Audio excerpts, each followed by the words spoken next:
கனடாவில் மருத்துவ பரிசோதனைகள் அல்லது அறுவை சிகிச்சைகளுக்காக காத்திருந்தவர்களில் சுமார் 1,00,000 பேர் உயிரிழந்துள்ளதாக அதிர்ச்சி தகவல் வெளியாகியுள்ளது.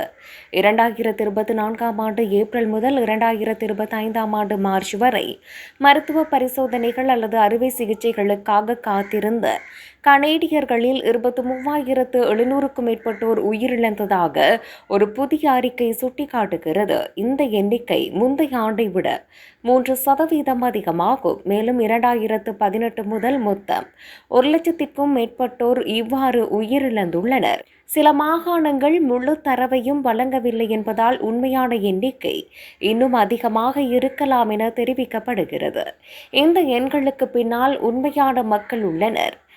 விரைவான இதய அறுவை சிகிச்சை தேவைப்பட்ட மனிடோபாவைச் சேர்ந்த தாயாரான டெபி ஃபியூஸ்டர் 2 மாதங்களுக்கு மேலாக காத்திருந்து உயிரிழந்தார்.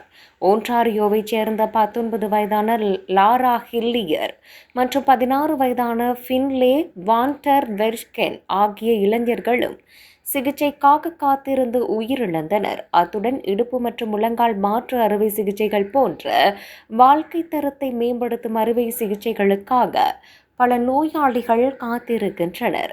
மேலும் சிலர் இதய அறுவை சிகிச்சைகள் மற்றும் புற்றுநோய் சிகிச்சைகள் போன்ற தீவிரமான உயிர்காக்கும் சிகிச்சைகளுக்காக காத்திருந்தனர்.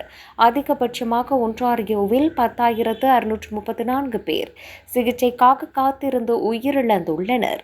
கியூபெக் மற்றும் பிரிட்டிஷ் கொலம்பியா ஆகிய மாகாணங்கள் அடுத்த இடங்களில் உள்ளன.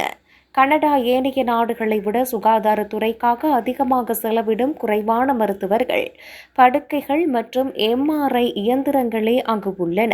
இது நீண்ட காத்திருப்பு நேரங்களுக்கு வழிவகுக்கிறது என அறிக்கை கூறுகிறது.